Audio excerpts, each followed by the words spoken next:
Well, good morning, America. How are you? This is Carlos Saldivia with Penn Patriots Radio and the show Pushback, along with my co-hosts, the great Robert Knorr and the singularly great Todd Bartlett from Williamsport, Pennsylvania. Before I get to these fine young men, I'd like to talk to you a little bit about some of the things that are happening in this country. And I guess my open today would be that fake leaders are easily identified. You know, they are never there when you need them the most. You don't see them. You don't hear them. You can't quote them. You, like someone on Twitter said, it's going to get worse before it gets worser. And, you know, I love Twitter wisdom, but you get the point. What are you going to do about it? That's the primordial question. Why do so many Americans support Marxist organizations that are avowedly dedicated to the proposition that America is evil and must be fundamentally transformed? Because conservatives don't fight. They flee. That's what they do. They flee to other hills to avoid their deaths. The Republican establishment has made no effort to expose them as the revolutionary and totalitarian movement that it is. Floyd's death was the excuse, not the cause of these current crises, no matter how awful the video looked. The cause is a lack of any form of leadership from conservatives and Republicans, undermined by progressives and Democrats, and not all, but most, and fueled by academia and the mainstream media and Hollywood and big tech. COVID is covering for these sins that Marxists are committing. So I guess my first question today goes to Todd, and the question is, good morning, Todd. When did we switch from tracking COVID deaths to ignoring them and only worrying about cases the moment the death counts weren't scary enough? Yeah, that is correct, and it's good to see your screen-saving screen too, instead of your lovely face on a Saturday morning, Carlos. Also, good morning, Rob. Good morning. That is a affirmative defense for what's going on, Carlos. You've hit the nail on the head. When the mortality rate didn't skyrocket into the hundreds of thousands and into the millions, as was so wrongly predicted at the outset of this pandemic, what do we do now to keep the masses in their homes and keep them from going out and keep them from spreading this virus that, of course, is a real virus. It is contagious. Let's take some precautions. However, when you have numbers that have been skewed from the beginning and have easily been manipulated from the beginning, and as you mentioned, Razor on Twitter saying March deaths, April deaths, May deaths, June is blank, now July cases. It's like Senator Toomey said earlier this week right here in Williamsport. The case number is not a number that has any bearing on what's going on. It's the hospitalization numbers and the death rate. And we can get into the granular data. I know the Secretary of Health loves to use that number. But we'll get into granular data as the show unfolds. But on its face, your affirmative defense of what's going on is accurate. Yes. And listen, the numbers of the cases are high enough where you can actually be emotional about it, right? That's the real key, Todd, as a follow-up. You can be emotional by using these numbers because they're high and they're scary. It really doesn't mean anything, which is why the wearing of the masks and all these other things that surround COVID are confusing people, and they do that on purpose. So moving to Rob, good morning, Rob. Both the cases and the number of deaths are being inflated, correct? Lumping antibody tests with this PCR test is highly misleading, and there has been numerous things that have happened this week with regards to fudging and exaggeration. Can you talk about these things, and can you talk about why it's important? Why is it important and so dire to be able to fudge these numbers and exaggerate? Well, good morning, everyone. Yeah, the reason that it's so important is kind of what you were saying, is that this is something that we talked about at the beginning. The real threat that came from COVID wasn't the people that would die from it or be infected by it, though that's serious and worth worrying about. It's not even the economic fallout. It's that we were being set up by authoritarians to take away our rights that are outlined in the Bill of Rights. And we have now set the precedent that they could take those rights anytime that they say that there's some unknown threat out there. So the reason to continue to inflate these numbers is so they can continue to take away our rights, especially in lieu of the fact that the jig was already up. They already admitted, oh, it's okay to go out and protest. As long as you're protesting for Black Lives Matter. It's okay to not wear a mask. As long as you're black and you don't want to be criminally profiled. And so they intentionally set up the system where the cat was out of the bag, that they showed everyone that it was fake. The fear of this was fake from the get-go. Not that we're saying the virus isn't real, but that these authoritarian measures were necessary to prevent it or helpful, or that the virus was bad enough to require these things. So they set up the conditions where they said, oh, it only applies to people that we politically don't agree with. If you're Black Lives Matter and you want to go out and protest or riot, that's fine. You can't spread the disease. So says our leaders like Tom Wolfe. So says these medical experts. And so they're continuing. It's necessary for them now to get their foot back in the game, because they realized people said, we're not going to accept this. We're not going to accept people like Tom Wolfe, who said, here is my executive order you have to follow. But then he broke his own order. We're not going to accept it. So they have to fearmonger again and say, oh, well, look how high the cases are. And we can see that they're conflating testing numbers from PCR tests to antibody tests.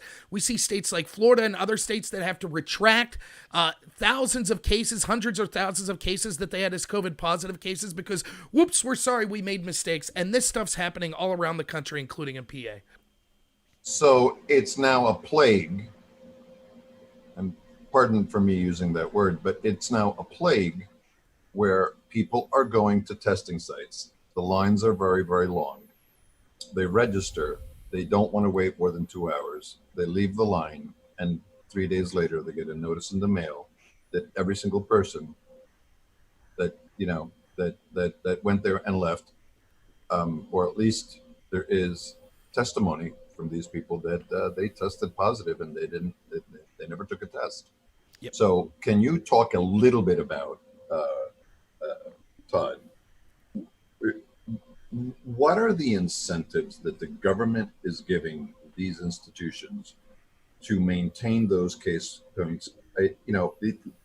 We don't really have to make a case that it's political, but we can make a very easy case, correct, Todd, that it is a dark incentive from the states and the federal government to have high case counts because they're handsomely recompensed, correct? Yeah, so if you're getting a positive COVID test, there's an incentive for that. If you're getting a positive COVID case into your medical center, there's an incentive for that. If you have a COVID death, there's an incentive for that. It's mind-boggling at the state and the federal level. And then to see what the governor did yesterday or 2 days ago with the closing of the nightclubs, restaurant, bars again, that don't serve food. And then if you do serve food, you got to go to 25% capacity. And then the next day turns around and says, well, we need a federal bailout to help these restaurants and these bars that I've just unilaterally closed. Do you see the disconnect that, there's a state level decision and then it's blamed on the federal government when the federal government had no say, let alone the local governments that had no say, with counties across this state. And Rob can speak to this as well. There are pockets that have broken out in certain communities. And we were told by the Secretary of Health and by the governor, we're not going back to yellow. We're not going back to red. We're going to use a very, scalpel surgical approach. And the first thing they do is turn around and make another statewide mandate. Right. So, Robert, on the screen, I have Dr. Fauci explaining why masks are almost useless. from a snippet of, I guess it's going to be tomorrow's 60 Minutes. Can you try to address our concerns, people like you and me and Todd, that are concerned about personal liberty, why we have a hard time not believing Dr. Fauci? So in January, Dr. Fauci was asked what he thought about the virus that was coming from China, what we now know to be the coronavirus and COVID. And he said, oh, it's something worth monitoring, but I don't think it's a threat. It's not something we really have to worry about. Then we saw in February. That was January 26th. Right. We saw in February, Fauci and the Surgeon General, the CDC, all say that masks weren't necessary. In fact, they were worried about people going out and buying masks and said it's unhelpful to wear a mask. It doesn't help whatsoever. They later then retracted that, and Dr. Fauci said, well, we were worried that people would rush out and buy these masks and that the masks were important for people in the healthcare field like nurses. But the problem with that is, if one, he's admitting that he misled you. So if he misled you once, what's to stop him from misleading you again? And secondly, even if he felt it necessary to mislead to keep nurses in the ability to have these masks, why wouldn't he tell people, hey, you can make your own cloth masks at home? They're just as effective as the mask you'd buy. Here's a 5-minute demonstration on how to make your own mask. But he didn't do that. In addition, we see other health experts that have been cited along with Dr. Fauci that have politicized the movement, such as over 5,000 people in the CDC, I believe, 1,000 people in the CDC signing on to say that we think that racism is a virus that needs to be fought immediately. We saw over 5,000 healthcare professionals sign on to say that it was okay for people to go out and violate these social distancing orders if they met a certain political criteria, so they were protesting with Black Lives Matter. And so what happens is this. Individuals that are liberty-minded see this, and we see that it's selective application from people like Dr. Fauci and people like Tom Wolf that have been wrong over and over, that have admitted that they have to mislead us at times because they know what's better than us, and that the application of this is applied to allow the rights of their political allies, such as Black Lives Matter, to continue, but take away the rights from people that disagree with them. And we can see, and you might be saying, well, wait a minute. Okay, it allows the rights of people like Black Lives Matter, but maybe it's necessary to take away these rights. Maybe it's not punitive. Tom Wolf literally is withholding funds from Lebanon County as we speak because they wanted to go back to work. And so these funds were designated for people that are suffering economically because of the shutdowns of COVID and who might be suffering from COVID itself. These funds were purposely allocated to help through the pain of this. And Tom Wolf is punitively hurting Pennsylvanians as we speak because he doesn't agree with the leadership in these counties. So that's why us liberty-minded people say, no, we're not going to accept these orders that you're issuing when they're selectively applied, when they've been wrong at every step, and when you're clearly doing it for political reasons. So, Todd, that means that there's two Pennsylvanias, right? That's what the governor said, but he really didn't mean that there was a black Pennsylvania and there was a white Pennsylvania. He meant that there was a liberal Pennsylvania and a conservative one, correct? Well, I think the demonstration of his powers earlier this week, and then the admission on the record that was actually made to my question a while back in regard to the CARES Act funding statement that he made with, if anybody goes against me, I'm going to withhold that. And I challenged him on that point in the moment and said, did you really just say you're going to withhold the CARES Act funding? Well, yes, the discretionary CARES Act funding will be withheld from those that basically don't obey my orders and the Secretary of Health's orders.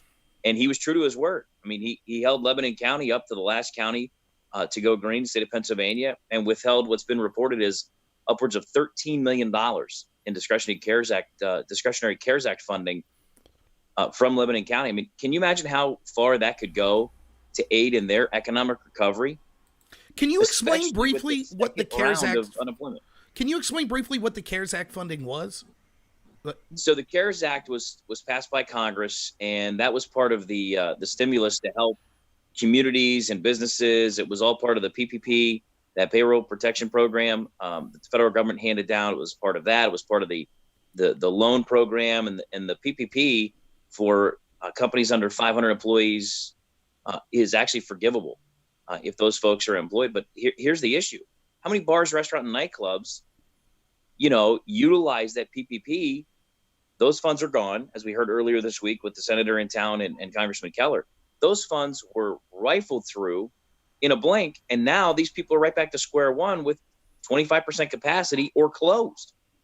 So to your question, Carlos, yes, indeed, there are two Pennsylvanias, the compliant Pennsylvanians and the non-compliant Pennsylvanians. And honestly, for folks that are trying to survive, and I know we'll get into this as the show unfolds, there are companies that are closing for good because of this pandemic. And we actually have an example of that happening right now in Clarion County, correct, Robert? Yeah. So I won't get into specifics, but I know a small business that closed, followed all the regulations, opened up, was booming because people wanted to support local businesses. So when they were able to open back up, they were actually doing really good business.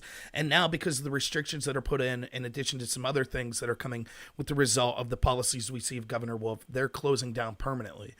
And I could also tell you that I have heard through secondhand information and personally talked to people that they're at the point where they don't know where they need drastic action to be taken.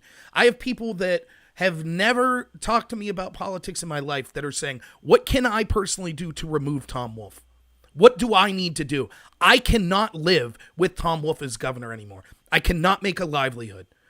They know that he's a hypocrite. They know that he will punitively punish people. He calls people cowards that want to go back to work.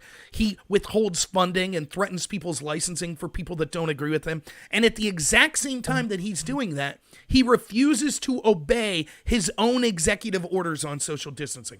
So when Tom Wolf feels that it's acceptable, he could say, you're not allowed to go to work. We're going to withhold your funding. Sorry about your luck if you can't survive anymore. However, I could choose to break these rules anytime that I feel necessary. And I can have a certain political class of people that I also feel, if I agree with their message, they could break these executive orders at any time necessary. The people of Pennsylvania are getting fed up. People that normally wouldn't even be involved in politics. Most people just want to be able to go to work and be left alone. And now their lives are being ruined because of an incompetent, vindictive, political actor such as Tom Wolf and his Department of Health that have issued these disastrous policies, in my opinion, all for their own political gain and to harm Republicans and Donald Trump. It's not just one. It's an entire coterie of them across the country. So here's the question for both of you, starting with Todd, if you could. How do these close downs and restrictions and dictated mandates help Biden with Republican and independent voters, Todd? Okay, so let me frame what Rob just said and just put a little perspective on this for just a second. Tom Wolf is term limited. He is not running for re-election for governor of the state of Pennsylvania in the next election cycle. I have equated Tom Wolf to the former president of Penn State, Rodney Erickson, when the sanctions from the NCAA came down and they basically told Rodney Erickson, either sign this document that's a consent decree or we're taking the football program away from you forever. What was the incentive for Rodney Erickson not to sign that document? Right. To abide by what the NCAA wanted, right? That's the same thing Tom Wolf is facing because Erickson knew he was leaving office, just as Tom Wolf knows he's leaving office. There is no downside. He's got the Pennsylvania Supreme Court right on his side in the recent decision they handed down, narrow as it was, in his favor. They handed it down that he does have King's bench power and he can basically do whatever he wants to do. So now it's on the legislative branch, who he refuses to talk to, that's been documented, right, to override any of his vetoes, and it's going to take a 2/3 majority to make that happen. Okay, now to your point. How does this affect the independents in the fall election in regard to Joe Biden? And Republicans, yeah. And Republicans. How do these close downs, restrictions, and mandates help Joe Biden with Republican and independent voters? I don't think that they do. I think it's going to have a reverse effect because the only guy talking about the economy is Donald Trump. Donald Trump has argued, and the data is there actually to back that up, right? The lowest unemployment rate in modern history, best economy in modern history. What does Joe Biden have to hang his hat on because the previous 8 years, that wasn't the case. And Biden's former boss said, well, these jobs are gone forever. They're never going to come back. What's he going to do? Wave a magic wand? Well, apparently Trump's magic wand worked until we had the coronavirus. What about Joe Biden's 35 years before that? Anyway, moving on to Rob. Well, Carlos, let me state something on that. And you may see this in an article called Op-Ed Jennifer Lake Woke Begon Part 4.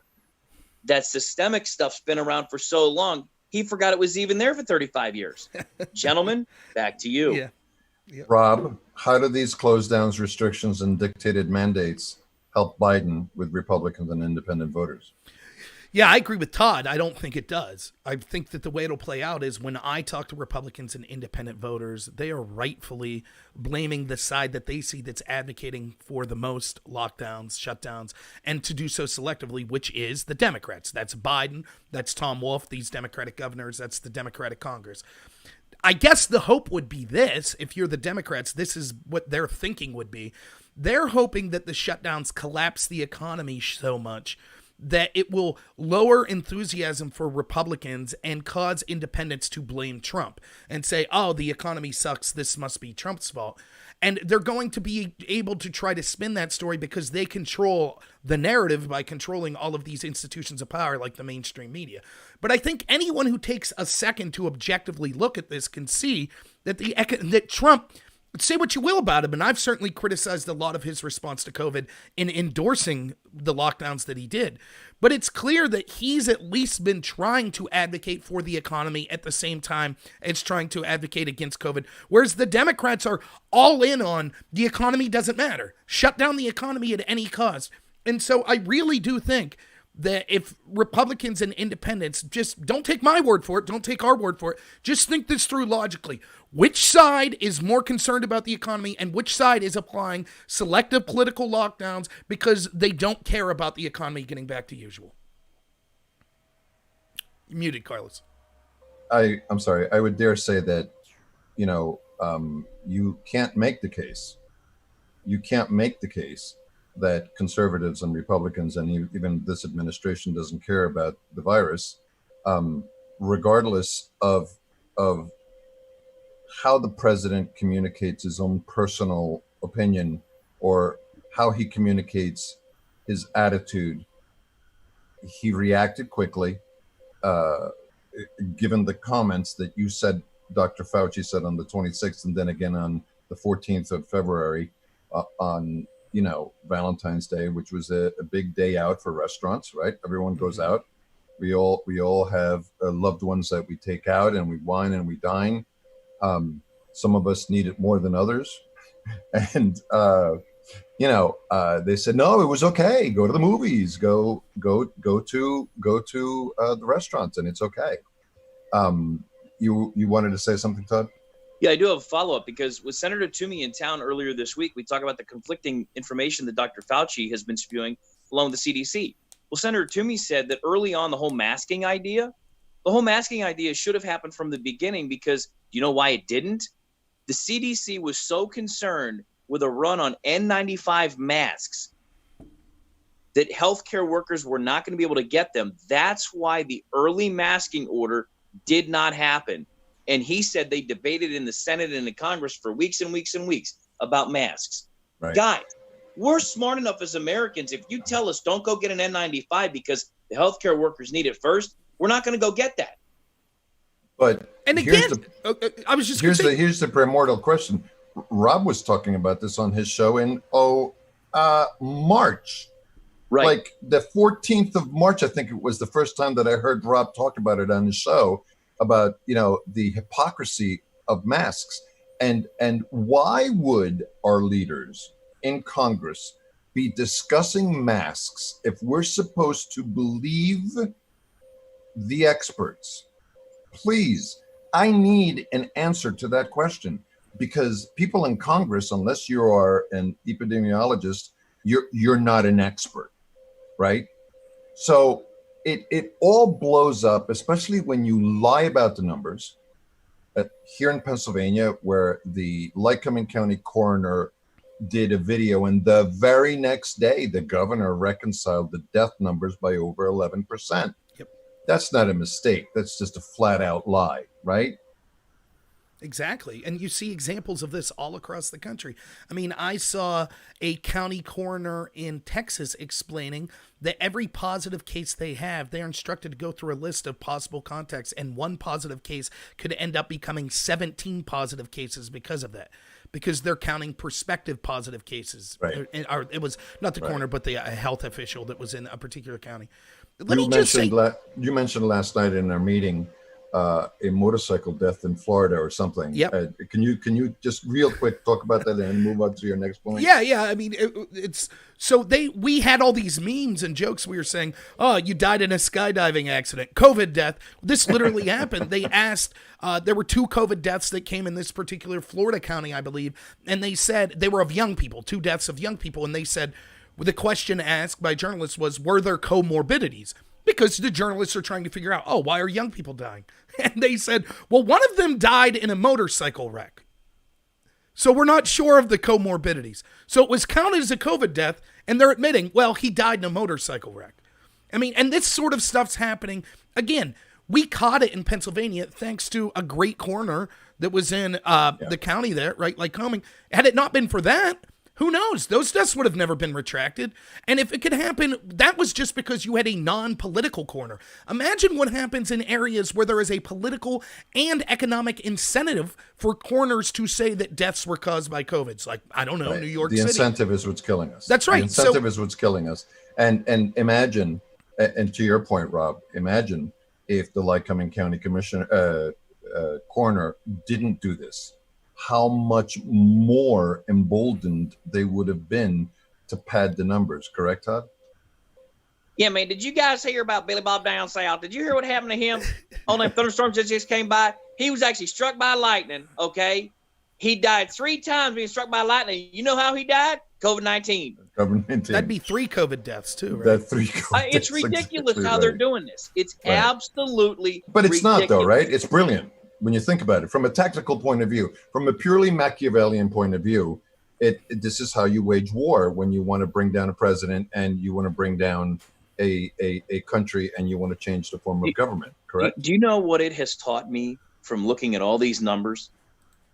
How honestly, and please, audience, please don't be offended by this. I'm not trying to offend you. But if you're going to take these numbers at face value that the government is putting out, and you're not going to do the homework to see the nonsense that's going on and listen to those of us that are challenging these numbers on their face, it proves beyond the shadow of a doubt we are the stupidest nation on the planet. Yeah. Yes, and we are on hold with Apple to order our new Apple iPhone accessories. Yeah. So please hold. So, But Rob, go ahead. You had a point that you were going to continue in. right. And it's just real quick. So for those of you, a lot of people are asking me, what do I say to my friends and coworkers that are on me because I have questions about the mask? Here's what you say to them, right? Imagine during a Republican governor such as Tom Corbett, and we had a Democratic president in Barack Obama. Imagine that Tom Corbett would have said during H1N1 or something like that, hey, Pennsylvania, we have to shut down all businesses. You have to social distance. You have to wear a mask. You can't go out in these gatherings, except the Tea Party. The Tea Party's allowed to go out and do whatever they want because fighting for fiscal responsibility and taxation with representation is so important that that's bigger threat than H1N1. So it's okay if you identify as a Tea Party person or as a conservative, it's okay for you to violate the social distancing. Now, everyone else is selfish and cowardly and will withhold funding from them if they decide to go out and violate these orders. I guarantee you all of your left-leaning friends would have said, there is no way I will accept that. None whatsoever. I am not going to say that a group like the Tea Party that clearly has a political ideology is exempt from things that supposedly is put in place for all of our goods to protect our health. And so that's what I would say. Domestic terrorists, right, Todd? Yeah. Well, rhetorical question for those protesters and for those that are in law enforcement who we have great appreciation for. Is it easier to arrest somebody for violating the mask order than for rioting in the state of Pennsylvania? Is that an easier move if they violate the mask order at a protest than if they actually, quote unquote, riot? Interesting question. Well, yeah, because their bosses, right? Who's it go to? The mayor of Philadelphia, the mayor of Pittsburgh, Governor Wolf? Right. They're following orders. It is clear that there is a culture that does not want the Marxist terrorists that are rioting to be punished. And so the police act accordingly. Do they get paid before or after the riots? Somebody's got to cover the hotel room. It's a real question. Yeah, somebody's got to cover the hotel room for them to get here. Yep. I'm assuming that they get paid before. Mm-hmm. Or maybe they get paid after. Well, because if they got paid before, if they got paid before, what's that? There was a Craigslist ad in any number of cities out there where you could go and, we're going to pay you this. No. There's no question about that. There's no. I mean, the government is paying them to go out and protest. If you worked at a coffee shop in Seattle, you can not only pick up unemployment, but like the VIG on the unemployment. Correct, Rob? Yeah. So they're literally getting paid to protest by the U.S. government. Yep. Okay. And by the way, don't take your payment in Bitcoin. No, absolutely not. My question, and Rob is going to love this one because he's going to think that I stay up at night thinking of these questions just to throw him softballs. But honestly, the gun sales since the Floyd death have skyrocketed. I didn't quote a number because the numbers were everywhere when I searched online, but it's in the tens of millions of guns. The thing that really got my attention, Rob, and Todd, if you could follow up after Rob, is that 40% of all the people that bought guns after the Floyd death were first-time buyers. Mm-hmm. Can you walk me politically through what that means, Rob? Are these people going to vote? Are the first-time gun buyers, and in all classes, from above 20, in the 20s and the 30s and the 40s and the 50s, are these first-time gun owners? Are they going to really vote for Biden? I would guess majoritarily no. I think that these are people that understand the agenda of the establishment Democrats and the terrorists and groups like Black Lives Matter. And that agenda is to take away your police and take away your right to protect yourself. Look at the situation in St. Louis with the McCloskeys, who had their property broken into, had people threaten to shoot them, called the police. The police were unable or refused to come. They called their security firm. The security firm was unable to come. So as a last resort, they stood on the front of their property armed and told the rioters to go away. And for that, they had their guns removed and they're now being charged. So this is the agenda. And the people that are out there, they see that and they say, I need to protect myself. It's clear that they're trying. Two things are true at the same time. It's clear, one, that they're trying to disband the police or significantly hamper them. And second, it's true that they are encouraging people to riot, to beat business owners, to burn down homes, etc. And so and I recommend everyone go get your concealed carry permit, legally purchase firearms, because you can no longer count, and you never really could, on your government to protect you. At the end of the day, the only person you 100% can be certain will protect you is you. And so these people probably aren't going to vote left. Now, I'll say this real quick, though. There are a portion of those people, and I would say a small portion, that will have such cognitive dissonance that they'll still vote for Biden. Because they will say, that, let me just give you an example real quick. I once heard a radio show where a woman called in, and they were talking about stop and frisk being racist and bad in, I believe, New York City. And she called in and was saying, yes, it's so racist, blah, blah, blah, blah, blah, blah, blah. But she wanted it to continue in her neighborhood because she lived in an affluent neighborhood. And so they needed to stop and frisk people that didn't belong there. That is the exact mentality that will allow some of these people to say, well, I'm going to purchase a firearm for my safety because, what's going on with the cops. But the rest of these people buying the firearms, they're garbage. They're middle America. We don't like them. We're worried about their when I do it, it's okay. And this is constantly the hypocrisy you see with so many in the Democratic Party and on the left. They feel that they could do whatever they want with impunity, but they judge other people for actions that they themselves take. Like Tom Wolf. You're muted, Carlos. That's not racism. That's classism. Right. Right? It's not based on race. It's based on I'm a certain class, and that all the classes beneath me are not me. And look, Carlos, what have we said from the get-go? Here's the story, right? Why do the elites, why do the establishment like Black Lives Matter? Because while they're dividing us on race, we're not looking and seeing that our leaders haven't done anything for average Americans in over 50 years. And so if they could have some red herring out there, oh, we're all fighting over race now. Who's sitting there smiling? Chase Bank, Bezos, Zuckerberg, all of our political leaders that don't do anything, they're sitting back laughing. They know they're more safe now than they've ever been. Why? Because the American people that should be furious with them are now fighting each other. Todd, on the issue of gun sales and how that translates to how people will vote in America in November 3rd? Well, you remember how we started the conversation last week about having a conversation on race, and the conversation's loaded with, oh, by the way, you're a racist because you're white, right? Well, that's kind of how the gun sale counters are going right now in the transaction, because as soon as the person walks in to buy the firearm for personal protection, that, by the way, it's not a PPP, that's PP, personal protection, PPF, personal protection firearm. And then you got to go get a CCR, which can still carry permit. But that's a whole other story for a whole other day. We need to bring our Second Amendment guy back on, who was phenomenal, by the way, in the show we did recently. The conversation begins with, I'm here to purchase a firearm because I'm afraid that it may be taken from me, and I want to hang on to it and protect myself because they may be defunding the police, who may not show up at my house if it's robbed, looted, pillaged, whatever. If I'm in regular traffic and I roll up on a protest I didn't know was happening, they may try to beat in my windows and take my car. So I'm going to protect myself. That's how the conversation is starting. And I'm sorry to tell you, folks that are listening on a certain side of the equation, it doesn't bode well for your candidate. Carlos? Listen,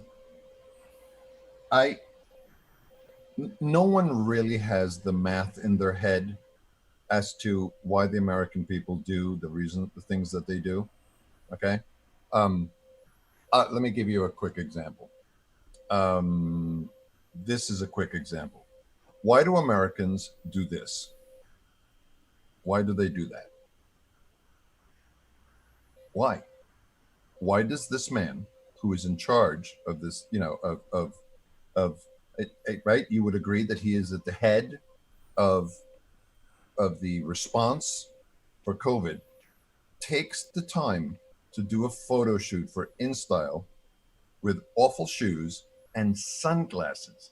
Who wears sunglasses for a cover? And he doesn't know, but the people who are shooting it do. And in the exact way that there's a lack of aesthetic professionalism in layout and design in magazine, there is a lack of professionalism in us being able to believe the experts and us being able to believe politicians. This is a perfect example of that case in my mind. Now, yes, okay, it's a shot. It is. It's a shot. Where's his mask? But my point is that you can't believe anything that people say. So let me ask you this question, okay? In that vein, Todd, why are Lowe's employees essential workers and teachers not? And why hasn't there been a better effort to make teachers essential workers? Educating our kids is essential. But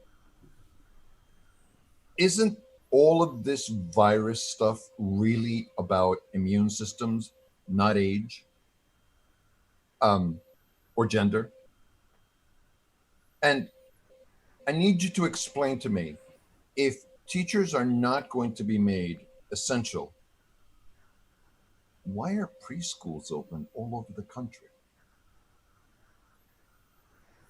because daycare is essential so that mom and dad can go to work, and then little Johnny and little Susie can get looked after at the daycare center. Look, this virus has been proven time and time and time again to be the smartest virus on earth. That, and it's disproportionately negative toward those in personal care and long-term care facilities, right? That's been disproportionately proven that they are the most vulnerable, that the children are not. So now let's flip the script and go back to how we're going to reopen schools, okay? 3 of the colleges we cover on a regular basis have now ditched fall sports. Why? Because the testing protocols that are going to be put in place to return to play in the fall, and then you get into travel when you go on the road, you cannot, there's no feasible way to execute that at the college level, let alone at any other level. So to your point about schools and kids and going back, the teachers union, to my understanding, is putting talking points out that they don't want to go back to school in the classroom with the social distancing because it's not feasible for them because they do not feel safe in the classroom. How do I know that that's the talking point? The governor reiterated that very same sentiment earlier this week in a press conference on Wednesday and said to questions in the room, if the teachers don't feel safe or parents don't feel safe sending their children back to school, then they're not going to go back in person. So my prediction is there's going to be some kind of a hybrid model of in-person and online learning in the fall and potentially for the foreseeable future. 2 questions, Rob, based on what Todd just said.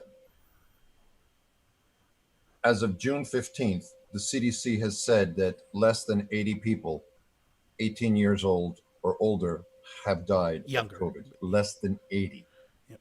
So if the new normal is people not having to be forced to do anything, like teachers, because they don't feel safe, 1,624. That's the number. That's the number of people that disappear every single day, never to be found again in this country a day. I don't feel safe. What say you? Yeah, I mean, in fact, we could look at direct comparison. Why did the teachers feel safe last year when the flu killed more than 80 people under the age of 18? No one called for it to shut down then. Look, I'm sorry. Why am I paying the same amount in property taxes if the cost and the benefit from schooling is going to decrease so much? Why are teachers unions across the country, if this is really about being afraid about going back to work because of COVID, why are they also issuing demands such as, oh, and by the way, we're demanding that the police be defunded? And we're demanding that Planned Parenthood be funded. And we're demanding that charter schools be revoked and no funding be given to charter schools. Now, wait a minute. Why are all these totally unrelated to COVID demands being issued if this is just about teachers fearing for their safety? We were told to trust the science, trust the science. Every study that's been done in the Western world, with example after example of the countries we're told in Europe that did better than the United States, they went back to school. No study whatsoever has shown a significant increase in children mortality, in children infections rates, in the infection rates or mortality of teachers, or in the overall spread in the community in general from COVID. All of the studies seem to suggest not only is this virus very non-lethal when it comes to younger people, but it also doesn't transmit as easily through them. And so the science shows that we should go back to school. Right. So it's likely that they're not going to come back and give it to grandma. Right. School. That's the excuse that they're giving. And if you are an individual teacher that has a comorbidity, okay, then maybe you don't go back. But that's not the case for the majority of teachers. And again, this is transparent. If they do not go back to school, the very first thing that we should do in Pennsylvania is all immediately demand refund on our property taxes. To proportion commiserate, because of what happened in Myrtle Beach here with the Williamsport Area School District, and what's happening now with Jennifer Lake and her narcissism accusing, parading around as social justice activism. I've been telling everyone who's called me and talked to me about this to set those taxes aside in a bank account, and withhold the taxes as an act of civil disobedience, because these people are not talking to us. We're paying all the freight. They're not giving us any information. The same thing with the government. Todd, let me ask you something. Hey, man, before you get there, I just got to tell you, man, before Billy Bob rode the lightning there to 3 times and had the COVID positive test, before he left us, you know what he said they were going to do with the schools? If they didn't open the schools in the fall, you know what they was going to do? They said, well, if you can't go to school, you can't open it to go to the voting thing in November. So that means you got to lick the envelope and send in your mail-in ballot. That's what they're going to do next? That's what Billy Bob told me before he rode the lightning. That's exactly what they're going to do next. But in that vein, is the epitaph on the headstone of America going to be, "We were told"? No question, man.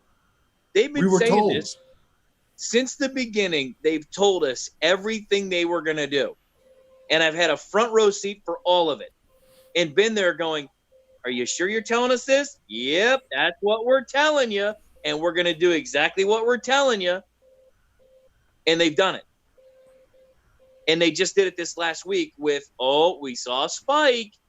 It's time to go back to yellow, but we're not going to call it yellow, but that's what it is. Right. The state's shut down again with nightclubs, bars, and restaurants because, you can't get COVID if you just have a beer at the bar. If you have the hamburger, that's apparently the kryptonite to Superman and an antidote to COVID is a burger with a beer. Are you seriously? Seriously. Right. Exactly right. Rob, you want to chime in on the "we were told" epitaph? Yeah, I mean, we knew exactly. We were told in every way, right? We were told, like Todd's saying, by the people in charge exactly what they were going to do. We were told by the founding fathers what would happen if we don't value our rights and allow tyranny to have a foothold. We were told by people like us at the outset of this is exactly what's going to be happening, that the biggest threat to our nation isn't the virus itself. It's not even the economic fallout. It's the willful submission of our rights. So we were told on every level, and we could see that it's happening just as everyone was told that it would happen. This is exactly what's happening. We talked about things like they would selectively apply the science. When the science agrees with them, they'll say, you have to accept the science without question. So we had to accept the Imperial College model that said to lock down, because if not, 2.2 million Americans would die. So we were told you can't disagree with that. Then on the other hand, when we have scientific studies that show the impact of hydrochloroquine plus zinc, or the low fatality rate when it comes to schools and why we should go back to schools, all of a sudden, no, ignore that science. We were told that they would selectively apply it for political reasons. That's exactly what they've done. Health experts even saying, no, you can't go back to work, but yes, you could go riot and you could go protest for Black Lives Matter.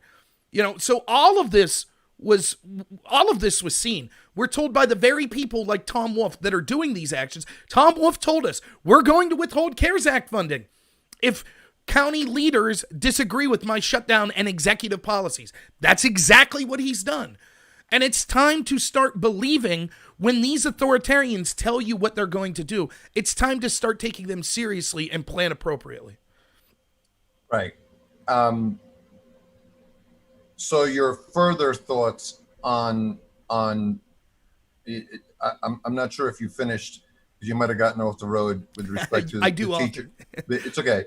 With respect to the teachers, did you the teachers now are making demands that are extracurricular to their work.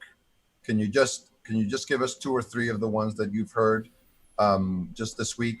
Yeah, I believe regarding the teachers and how hypocritical it is. I mean, what they really want is basically they really want to just get paid and not go work, right? That's exactly it, right? So I believe it was North Carolina's teachers union demanded that Planned Parenthood be funded. Mm-hmm. California's teachers union demanded that charter schools be defunded. Both of those teachers unions demanded that police be defunded. What do any of those 3 things have to do with COVID or with a teacher teaching children? What it does is it shows that the teachers' unions are just another arm of the Democratic Party. They're just a political unit. They cover themselves in this shroud of, oh, we're special. We teach your children. We're just these lowly, great people that are just concerned about the safety of the children. Well, if that's the case, you're not interested in using that same argument for a bunch of political agenda of the Democratic Party as well.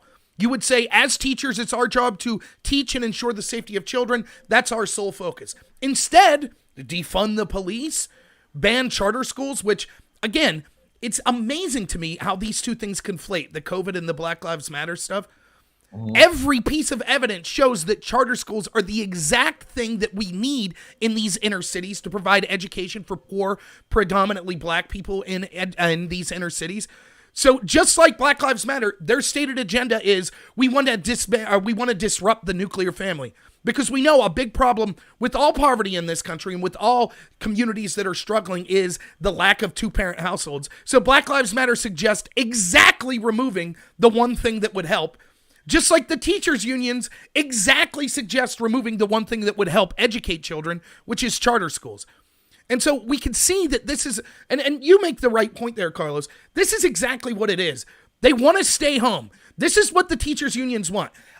Teachers, sign in for half an hour, check your kids' homework, and then go back to sleep. But you get paid the same wage. You don't actually have to travel to school or anything like that. Well, I say, sorry, teachers union, you should be compensated proportional to the work you do. And if you're only going to do 10% of the work now because you've decided that, oh, we're fearful we can't go to work because of COVID, fine, you get 10% of the pay.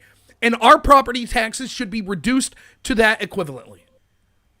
Can you comment on this tweet by Chadwick Moore? Todd, we all know if Hillary had been elected president, there'd be no shutdown, no quarantine, no panic, no masks, no Black Power rallies, no statues being toppled, and if so, none of them would have been President Hillary's fault. And the one thing that's missing from this tweet is the fact that there also wouldn't have been any ginning up of the numbers, correct?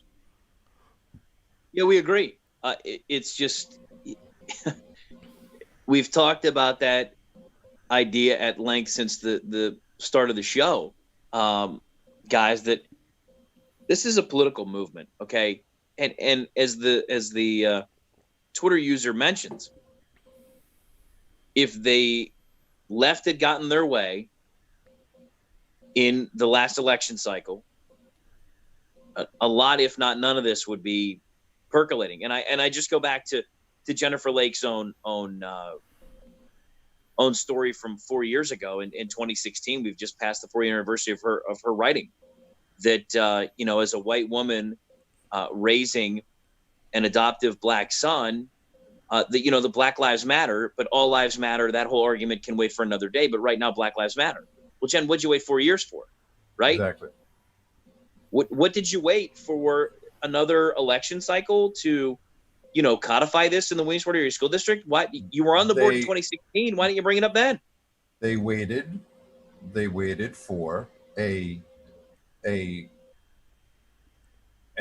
ignition. Floyd wasn't the cause. Like I said in my opening monologue, he wasn't the cause. He never was. Floyd was the excuse. I mean, you cannot pass up such a delicious video for them to take advantage of, can you? You can't. Well, no, that was just the moment. They were all sitting ready to go, right. And that was the moment they chose to say, right. Okay, I don't want to spoil any movies for you, but it was execute, right? And then here's the plan, and we're going to go with it. Right. And I want to go back, so I know you guys know that by trade I'm a filmmaker. And do you guys remember the movie with Jack Nicholson and where in Nurse Ratched, it just jumped out of my head. One Flew Over the Cuckoo's Nest. One Flew Over the Cuckoo's Nest, right? Academy Award-winning movie. Yep. What a classic example of Hollywood propaganda. The entire institution that was served and created to help people of mental disabilities was corrupted by Nurse Ratched. The systemic corruption in that movie was one person, and she controlled everything. If you saw the movie, that's how you left, feeling that Nurse Ratched was the entire institution. So, like, that was a lie. There are so many aspects that are lies here. And my concern is that when it runs out of steam, right? When people that are board members of the Williamsport Area School District and people that are members of the Seattle City Hall, City Council, when their outrage loses steam, how much more dangerous will it be when their white guilt runs out and there's a backlash that says, Black lives don't matter anymore? That's more dangerous, no? Shouldn't we admit that actually, and I know Rob is going to think that I'm just being counterintuitive and cute, but haven't we won the argument that we've come a long way and brought racism to heel? Right? We won that argument. We had a Black president. We've had Black astronauts. We have Black leaders. We have Black celebrities. We have Black directors. We have Black government officials in very high places. We have Black leaders in Congress. We've come a long way, but there are others, because of what the Democratic Party has incentivized, that will never give up the victim status. Isn't that correct, Rob? Yeah, I mean, that's absolutely correct. I think it was, Booker T. Washington, right? A Black man who said that there would be a class of race hustlers that are completely unwilling to accept that there will be a betterment of race relations, because that's how they get power and wealth. And that's exactly what we're seeing. Look, when you're talking about the reaction, like, because every movement will have a reactatory movement. Again, I say again, who is the biggest ally of Black Lives Matter? Who is the group that benefits the most from them? The establishment and extremists on both sides, right? State and corporate, yeah. Right. For every Black Lives Matter person out there that becomes a Black supremacist or a Black nationalist, there will be a white person that becomes a white supremacist or a white nationalist. And they will say, look at what the institutions are doing. If you start to play the identity politics game, if you start to say this group based on their race is more moral than this group, the other side will play that game as well.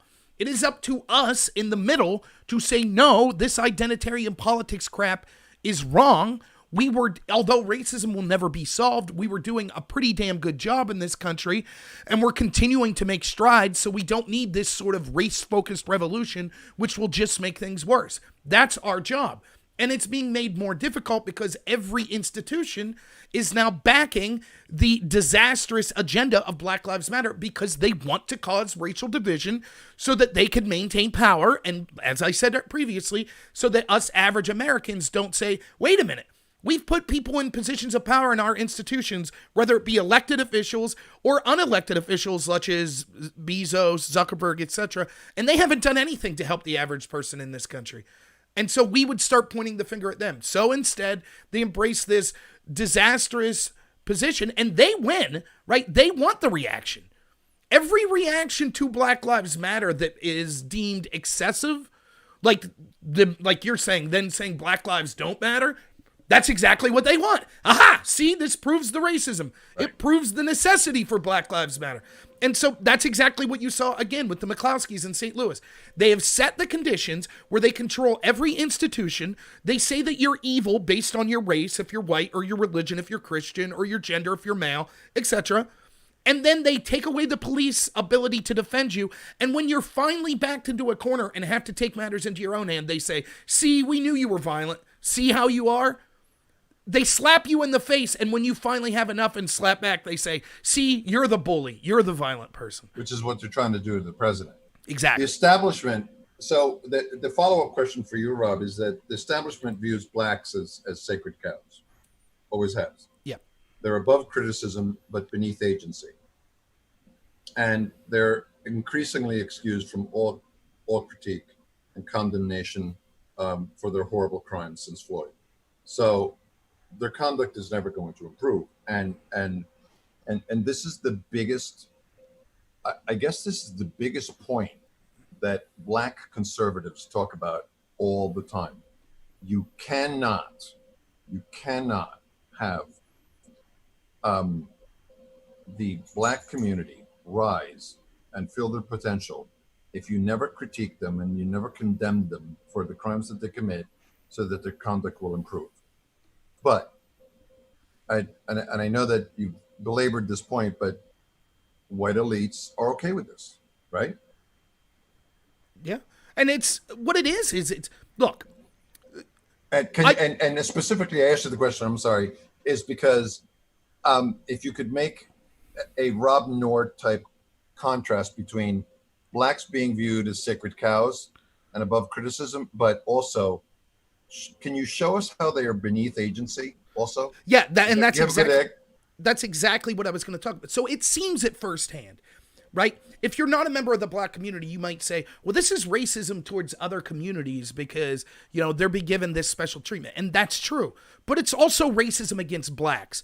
The fundamental thing that makes this country so great and makes you so important is this country was founded on the idea of the individual and personal freedom and personal responsibility. When you take away the personal responsibility, and that's the idea of making the black community sacred cows, everything that happens in the black community, it's not the black community's fault. It's because of systemic racism. When you take away that personal responsibility, you also take away that personal liberty. One of the most dehumanizing things you could do to an individual is treat them like a child and say, oh, nothing's your fault. You're special, because it implicitly implies that you're better than them. And so when you see all of these elite liberals that are saying, oh, no, we need to do this for the black community, we need to do that, what they're really saying is, oh, those poor children, they need our help because I'm better than them. That's what they're saying. And when you do this generationally, what you've done is set up the conditions to make sure that that community fails. Just think of it like this. If you're a parent and you never allow your child to go out once they reach a certain age and to have personal responsibility, and you say, no, you never have to pay a bill, you never have to work, just stay at home with me, nothing's ever your fault, poor baby. How do you think that kid's going to turn out? Now, the same is true when we're talking about communities. I say it all the time. If I was born in an inner city black community, I don't have the strength of character, I think, to be able to fight my way out of that. I would have probably fallen in with a gang because I would have been told my whole life, everyone's racist, this country hates you, the police hate you, education's stupid, it's cool to be in a gang culture's good, just listen to all the rap music that tells you this. That's where I would have fell in.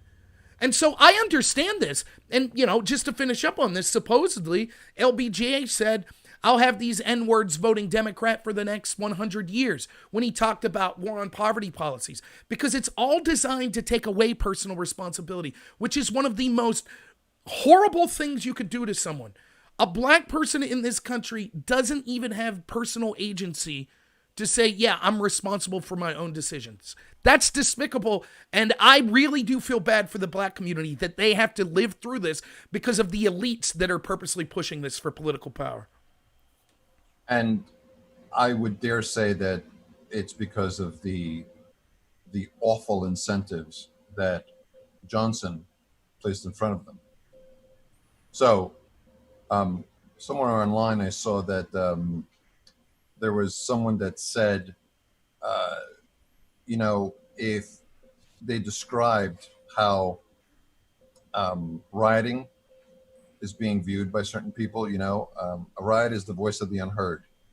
So when it is the black voice, the voice of the unheard, when they're promoted by the media, academia, politicians, corporations, and with all those same people that control that establishment, censoring or demonizing any dissent against those voices. how can those voices be the voice of the unheard, Todd? Well, first, Carlos, I'd like to follow up on what Rob said about some of the things we talked about in the first hour, and he mentioned poverty. If you go to How to Create a Socialist State by Saul Alinsky, healthcare is number one. You control healthcare, you control the people. But number two is poverty. Increase the poverty level as high as possible. Poor people are easier to control and will not fight back if you are providing everything for them to live. Number four on how to create a socialist state is what we talked about earlier. Gun control. Remove people's ability to defend themselves from the government. That way you are able to create, wait for it, a police state. Yeah. Number five, welfare. Take control of every aspect of their lives, food, housing, and income. And number 8, you can read 6 and 7, it's education, religion. But number 8 is class warfare. Right. Divide the people into the wealthy and the poor. Remember 2 Pennsylvanias? Right.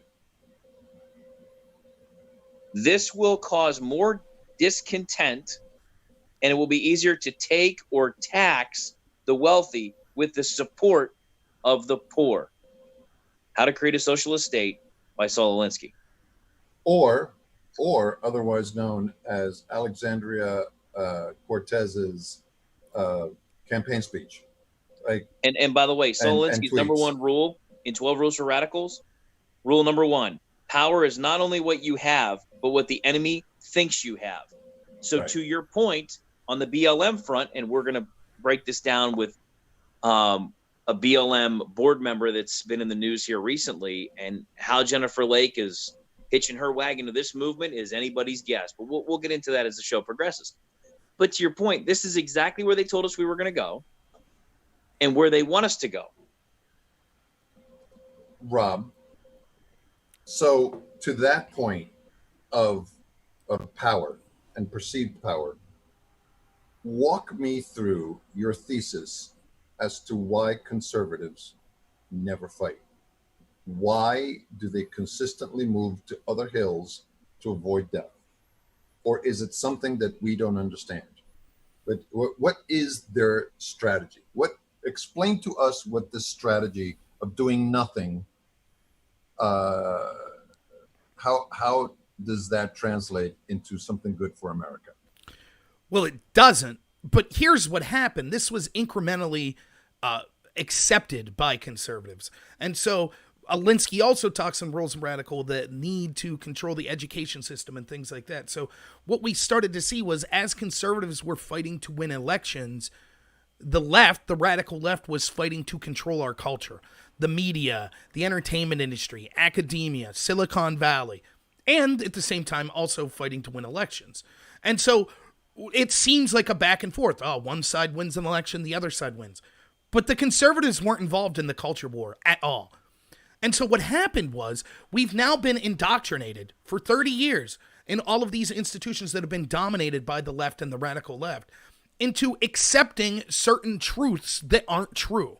And so we have to accept a truth, or rather, it's not just that they're not true, it's that they're only parts of the truth or they're outright misleading. So for example, most people, particular conservatives, are good people, and they want to reflect on and feel bad if they do something to harm other people.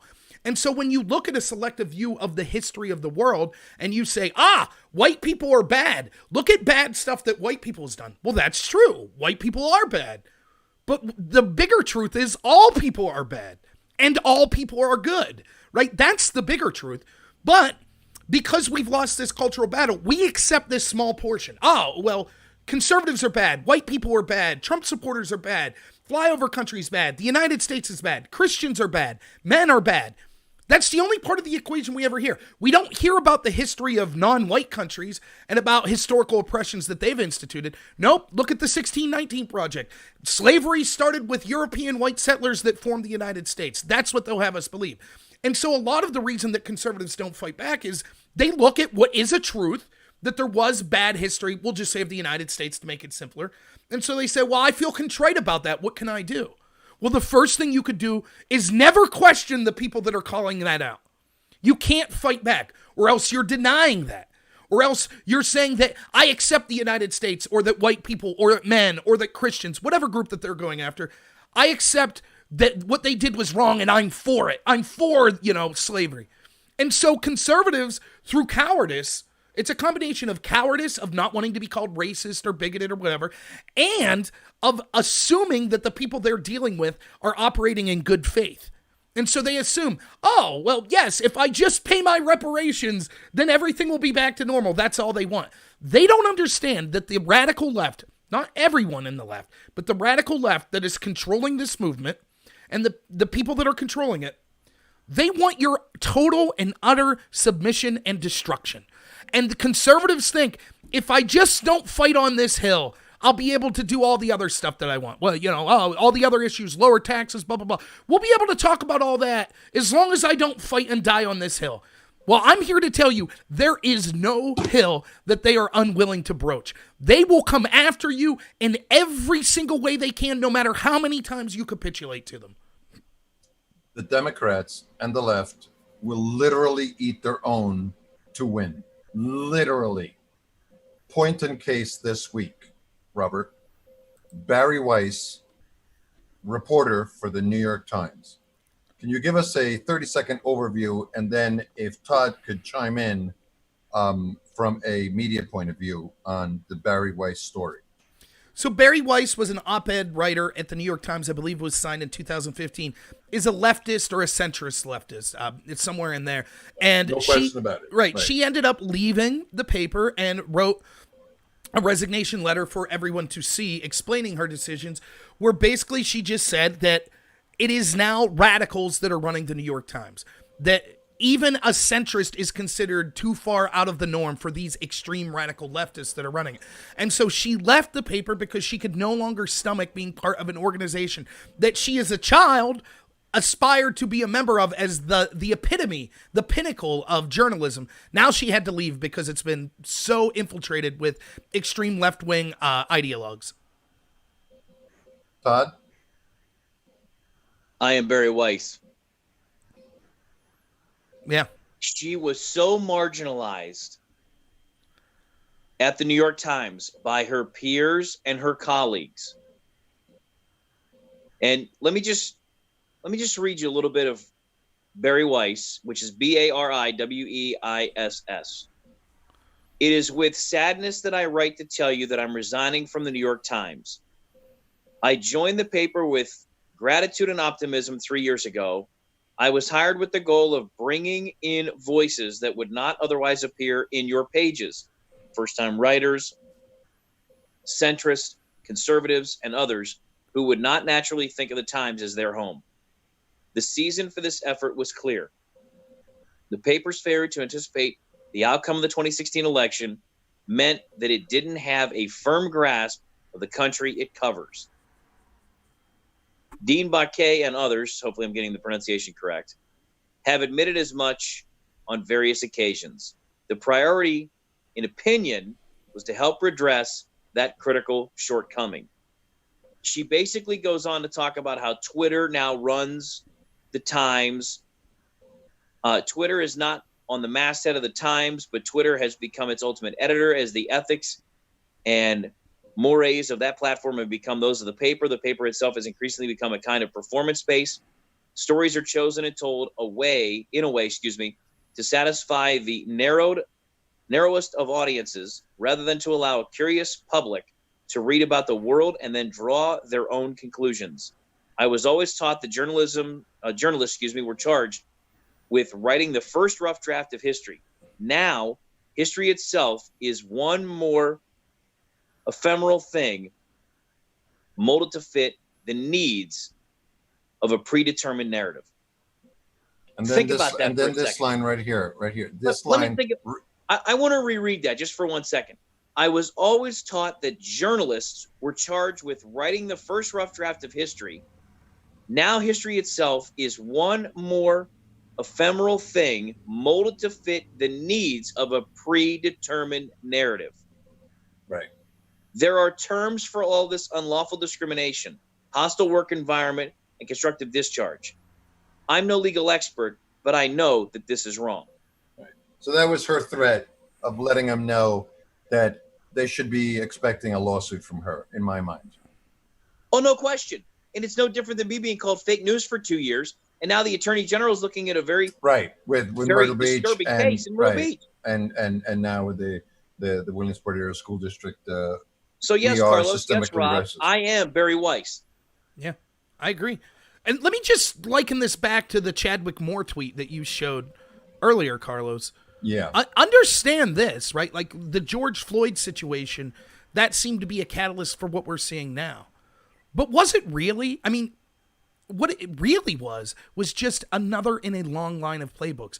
They have corrupted every single institution, right? So he said if Hillary had been president, there'd be no shutdown, no quarantine, no panic, no Black Power allies, no statues being toppled, etc.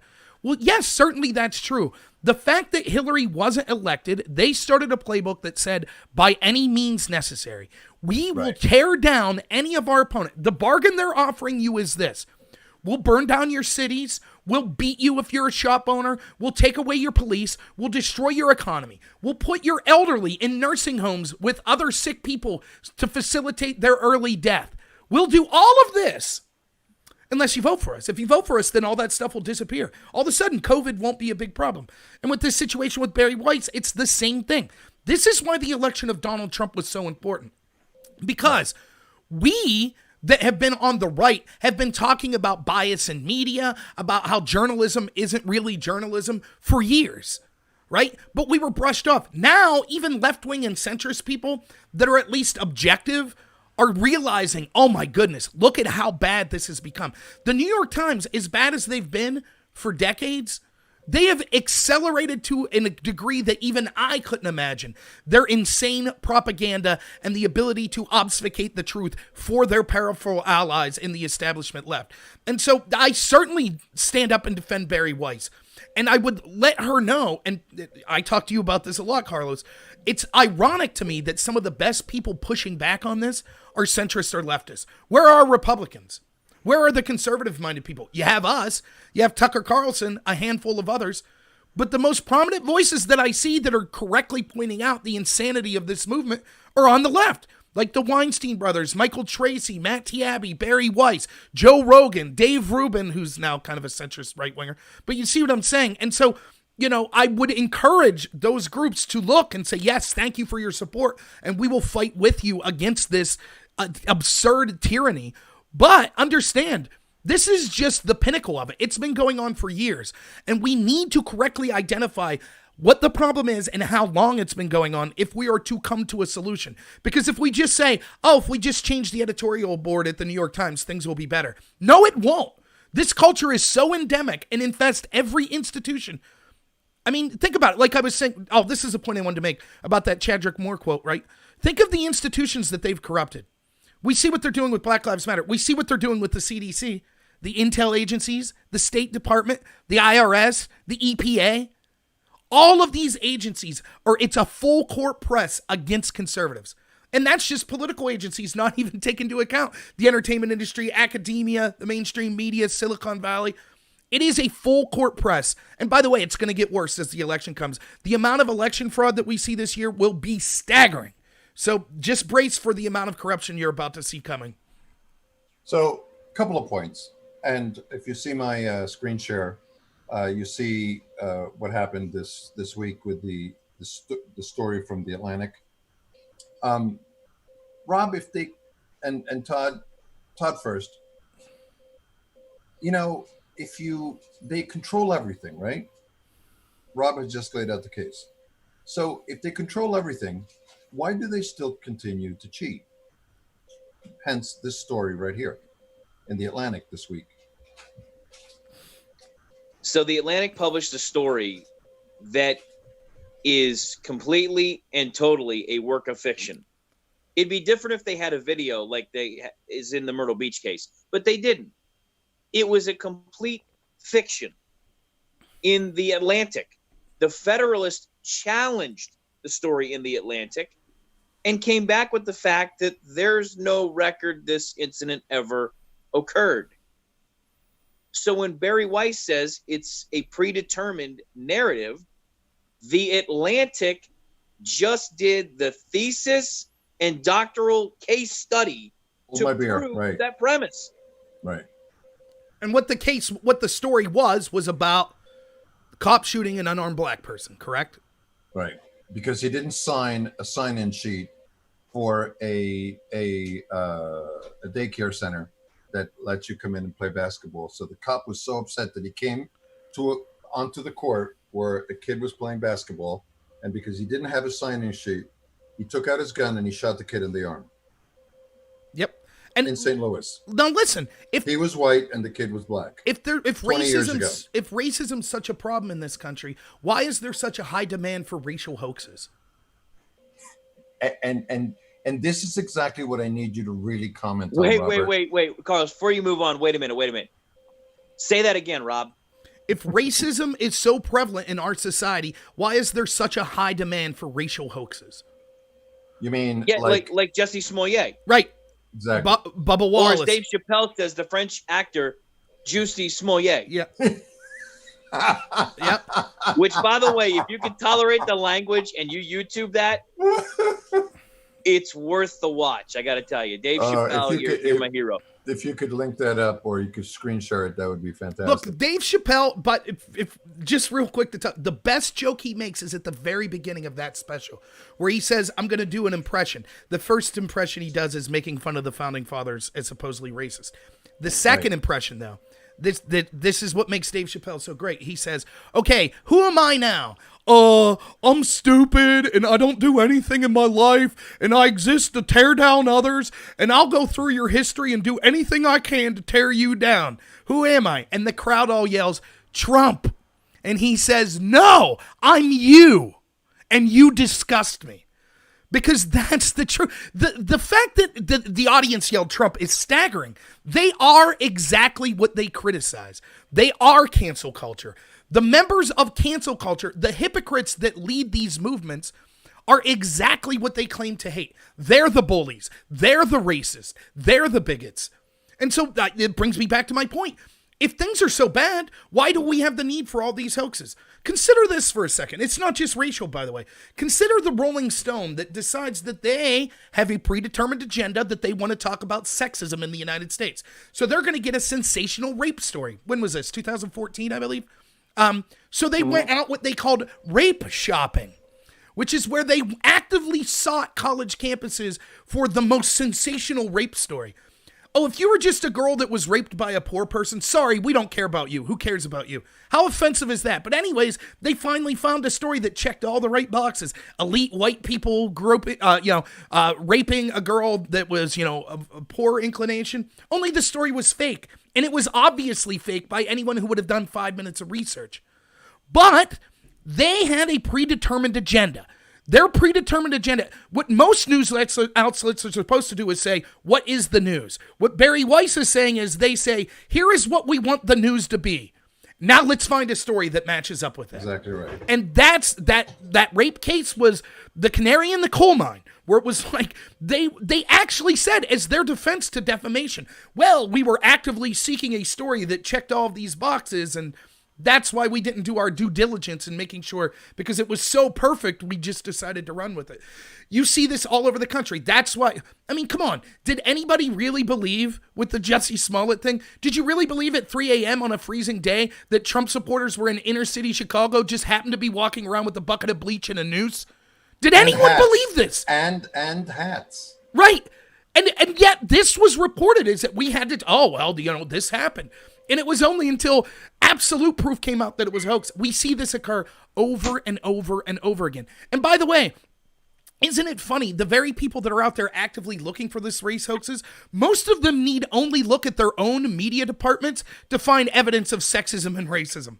But they won't report on that. How many of them piled around with Jeffrey Epstein, right? How many of them piled around with Harvey Weinstein?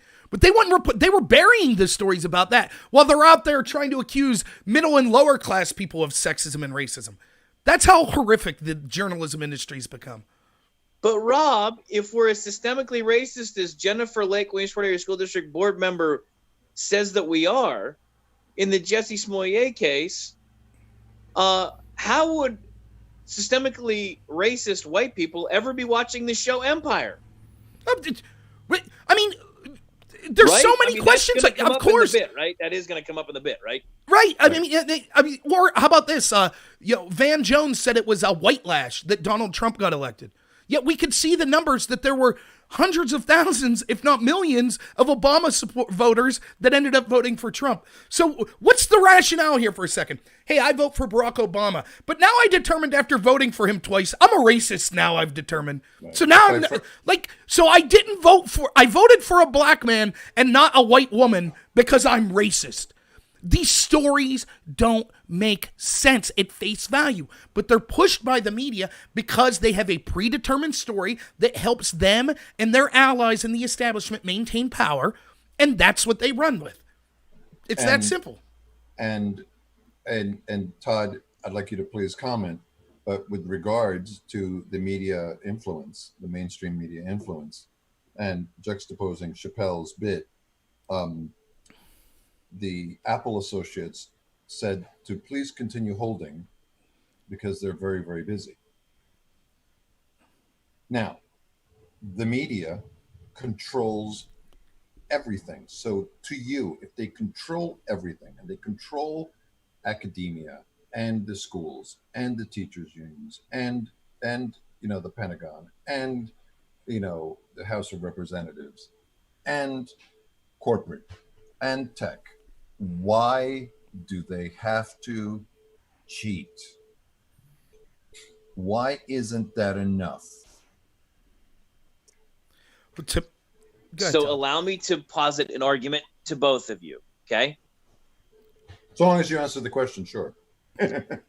I'm going to do it by forming the argument. If the media, which is in league with Black Lives Matter, and let's just use the headline. Let's not go behind the curtain just for 1 second. If Black Lives Matter, why were Herman Cain and Ben Carson, just to name a few, who ran for elective office at the highest level, crucified by the national media? Why? And yet Barack Obama was put on a pedestal. Why? Wrong think. Because with cultural Marxism, they want to break you into all of these immutable categories. So we're not Rob, Todd, and Carlos. We are whatever your race is, whatever your gender is, whatever your religion is, all of these things. That's what you are. And then you guys are screwed. And then you're given victimhood points, right? Oh, if you're white, then you're an oppressor. If not, you're oppressed. So you get points for that, and that's good. But there's one super important thing that's more important than who's more oppressed, blacks or women or Muslims. There's one thing that supersedes all of that, and that's the following. You have to agree with their political ideology to get any of those points. Right. And so the most hated thing to these cultural Marxists are people that belong to these oppressed groups that refuse to call themselves oppressed. And so that's Bari Weiss as a woman. Bari Weiss gets it because as a woman. Herman Cain, Ben Carson, Kanye West even, Candace Owens, all of these black conservatives, the vitriol directed towards the black conservatives from the left are the worst. It's far worse than it's directed at me as a white conservative. Look at women. They said that Trump, I remember actually listening to political commentators say it was sexism the way in which Trump shook Hillary Clinton's hand at the debates. Yet the same people that were going out of their way to say any criticism of Hillary was sexism said the most hateful and vitriolic things about Sarah Palin. Right. What was the difference? Because Sarah Palin did not conform to their ideology of what it meant to be a victim on the left. If you are in those oppressed groups and you reject that oppression, you will be gone after because you are the biggest threat to them. Because you show that the whole shell game is garbage. That it's not, you're not guaranteed to be oppressed. That's why I think that's exactly so. Rob, I do have a follow-up question for Rob, Carlos, if I may. So you've made me think of something right now. If what you're saying is the systemic racism is there, the systemic oppression is there, then are you saying that Barack Obama, being a two-term president, was a victim president by the mere fact of getting to be elected twice? Right. And he's a contradiction to every argument that the left has made. Is that what you're saying? Yeah, that's a big part of it. But he embraced the ideology. And this goes back to what Carlos, what you initially asked, which is if they control, like if Black Lives Matter is endorsed by every institution in this country, why are they still saying that they have no institutional power? If the establishment left controls all of these institutions, why do they need to cheat? Well, here's the reason. How can there be systemic racism in Hollywood? How? Right. Control it. Here's the reason. Here's why they do that. Because their ideas are so terrible. Even with this almost universal control in all of the institutions, they don't have universal acceptance when it comes to the average American people. And so I tell you that we talk about this all the time, Carlos. The more you censor, the more you call for censorship, that is an acknowledgement that your ideas are terrible. So the worse your idea is, the more you need to control the narrative in order to get your ideas pushed through. And so the reason that these institutions are cheating is because even with all of that control, they're not guaranteed a victory. And that's what's infuriated them so much about the election of Donald Trump. They had everything stacked in their favor. They rigged the game. The people. Yep. They rigged every institution. They rigged it all. But they left like 5% of it unrigged. They left it rigged to the point where it was like, it's rigged. It's like you paid off the referee. Imagine a baseball game. You paid off the ref. You're allowing, or the umps. You're allowing the one team to cheat. To put stuff on the ball, stuff on the bat, do whatever they want, and you still lose the game. So this time they're like, we're not. Joe Jackson refused to not hit under 400. Right. And so this time it's like the money. He took the money, but he still hit 400. Right. So this time it's not enough. Now they realize we can't just buy off the umpires. We have to buy off both teams. We have to, in fact, what it is we have to make sure one team doesn't get to the field. That's what we have to. We can't risk a game, even a game that we have totally rigged. We can't risk the game taking place because if it does, we could lose, even if it's a small chance. And so that's what all this is about. That's why the cheating, that's why the lies, that's why the propaganda. Because even with the deck stacked in their favor, they lost last time and they will not take that chance again. You have a look on your face, Dad. Do you have a follow-up or no? This is why I love this show, because it's an open exchange of dialogue, and I hope the audience gets as much out of it as we get to putting into it. But it just got me to thinking about the whole idea of systemic racism is just and it got me thinking about what Saturdays for me used to be when I coached youth soccer. And you had every kid from every walk of life, boy and girl, every skill level, right? It didn't matter to me.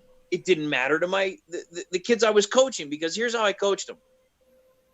You're all different ages, but you're within 3 to 4 years of each other at the level we were playing at, right? So you've got kids of all shapes, sizes, ethnic backgrounds, everything else. Do you know what mattered? They played for each other. Mm-hmm. They supported each other. Like Marines. They didn't care where they were from. They didn't care if it was a boy or a girl. They were playing for each other. Right, like Marines. Yep. And it didn't matter.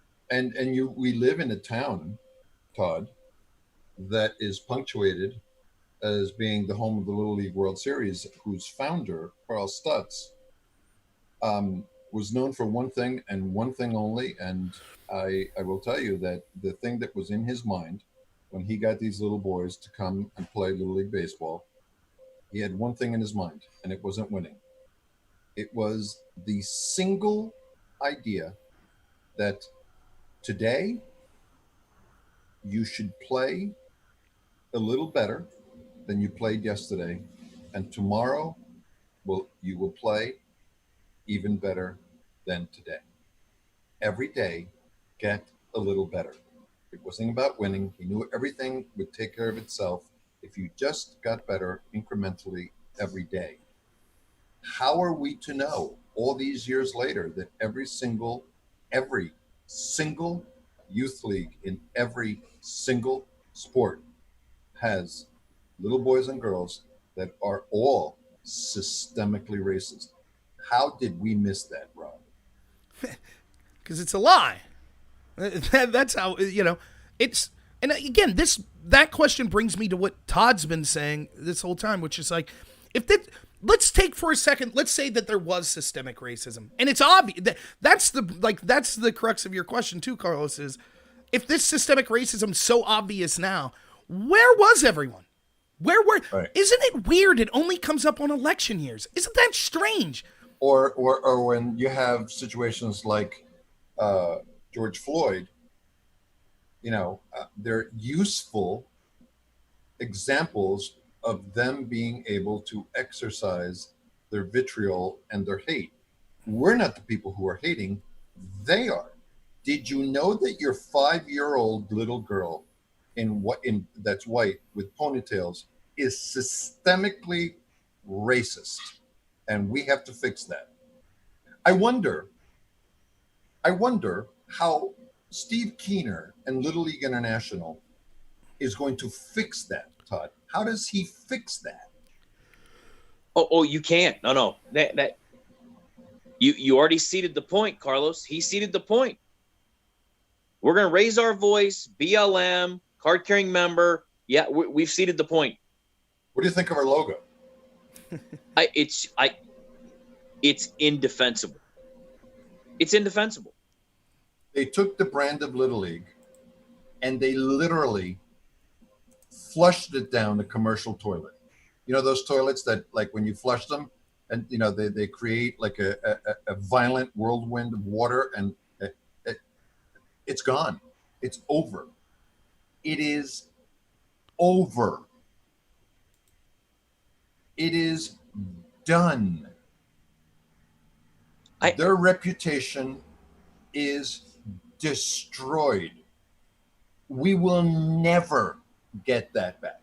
We will never have the purity of the branding of what it meant to be Little League and to host it here. It is trash. It is garbage. It is anathema to anyone who believes in this country and the Constitution and loves their country. I would never associate myself with these people ever again. And here's the crazy thing. You know what? I'm not a leader. I'm just a guy down the street like Carl was. I was the only person in the city of Williamsport to publicly renounce Little League. We are in big, big trouble. And that leads me to my next point, where I'm going to talk about something that's going to be extremely difficult to talk about. But I think that I did a video last night or the night before, and it said, remember when we used to laugh at those people that used to talk about the apocalypse, right? Remember when we used to laugh at us talking about preparing for the apocalypse, right? Well, should we not be preparing for the fact that this country, and I know it sounds crazy, okay, but shouldn't we be preparing for the fact that this country is going to be rent apart, it's going to be destroyed, and we're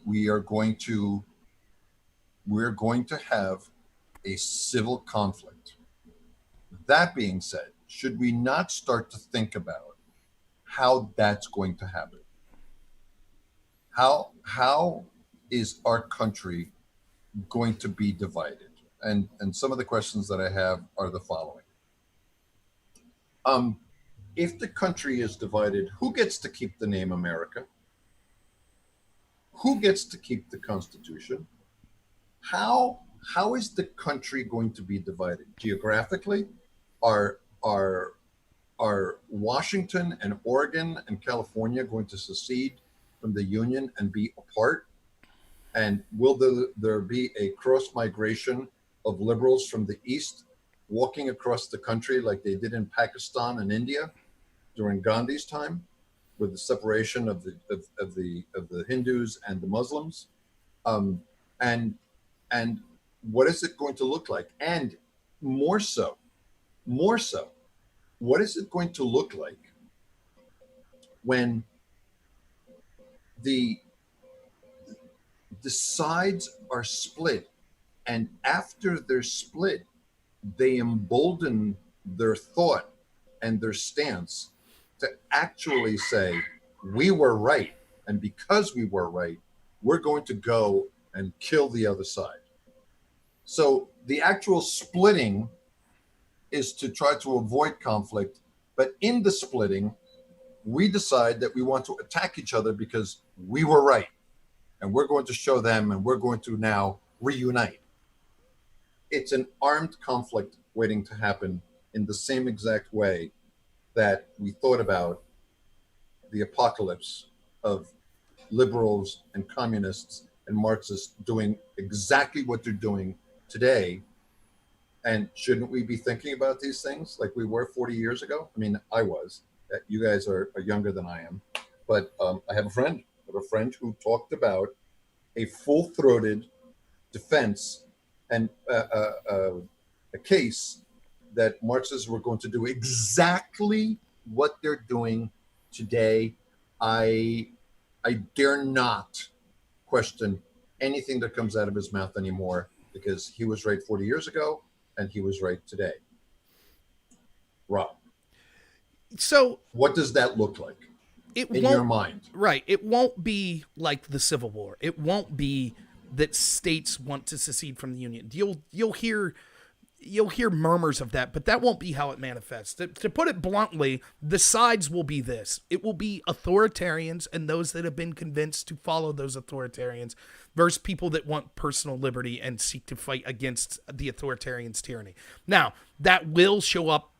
There will be some demographics that tend to show up, such as you'll see more rural people, more middle class people, more working people that will be on the side against the authoritarian.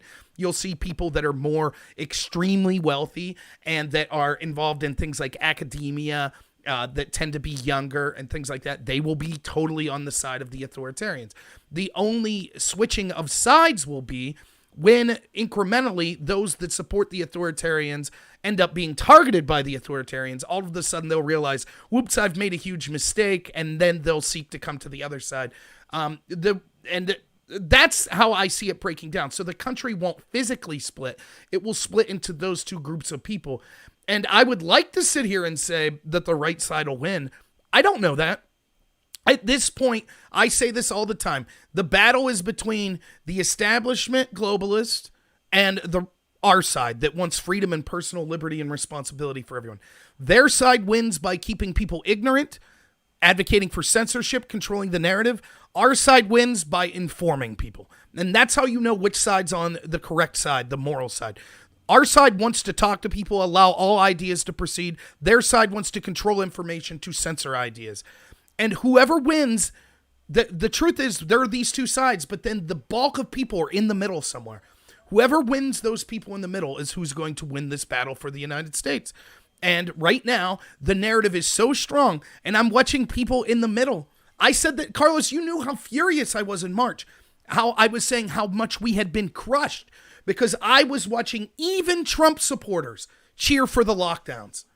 I was watching middle people, people that are in the middle, in droves say, oh my goodness, I fear this disease. It's the new black plague among us. My goodness, please take away all of my rights. Please do whatever you can. I was furious about this. And that was the first time in my life that I looked and said, we're in a lot of trouble. We might lose this country. And when I die and I go to heaven, hopefully, and I run into Ben Franklin and Thomas Jefferson, they'll look at me and they'll say, hey, we heard you lived in the U.S. Pretty cool country we started there, right? And I'll be like, yeah, it was awesome. Best ever.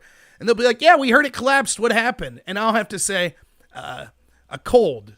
We collapsed because of cold, and we thought we were all evil racist people, so we allowed ourselves to be overtaken. I don't wear a mask.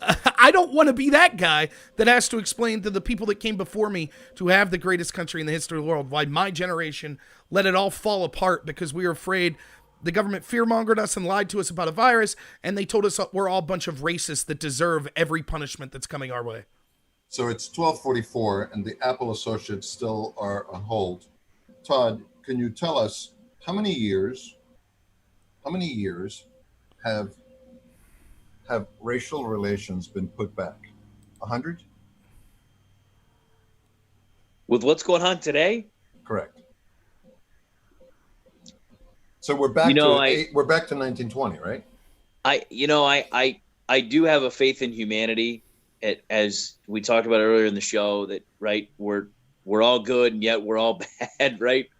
I tend to lean on the side of that we all do have a heart and we are all good, right? So I really believe that my generation, the generation that hopefully we're raising the right way,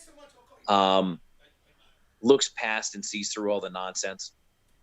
Friends are friends, right? Regardless of where you are, race, gender, ethnicity, and you just see through all of the political rhetoric and the nonsense of trying to be fractured and split apart and everything else, right?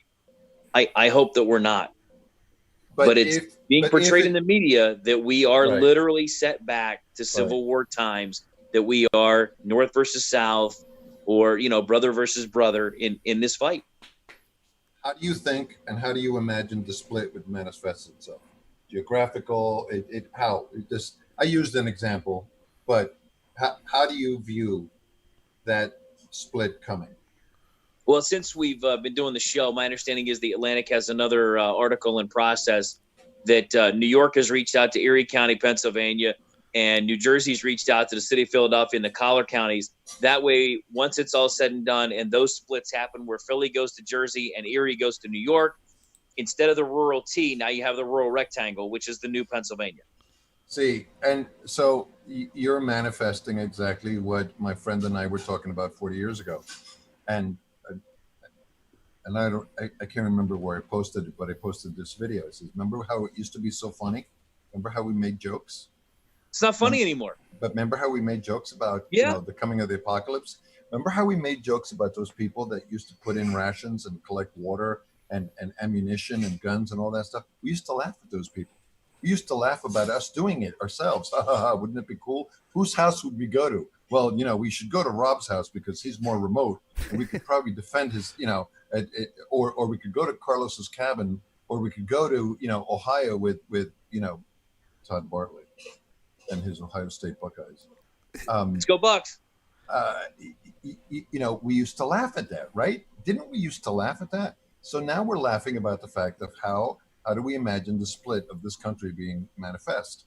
I really do have a concern.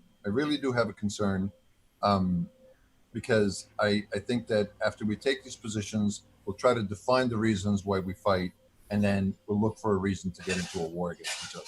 Now, listen, I was just going to say real quick, people were asking for solutions. The way you get solutions is to correctly identify how we got here. So picture how this went. 10 years ago, heck, 5 years ago, we would have laughed about this idea, right? Like the idea of a potential civil war. We would have laughed about it.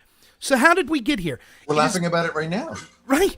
We got here because the establishment, with impunity, has done everything. It's just been like they're running a test simulation. Let's try the Russians. Can we take everyone's rights with the Russians? No, that didn't work. How about go back to the old race baiting? Nah, that's not working. How about climate change? Nope, that's not working.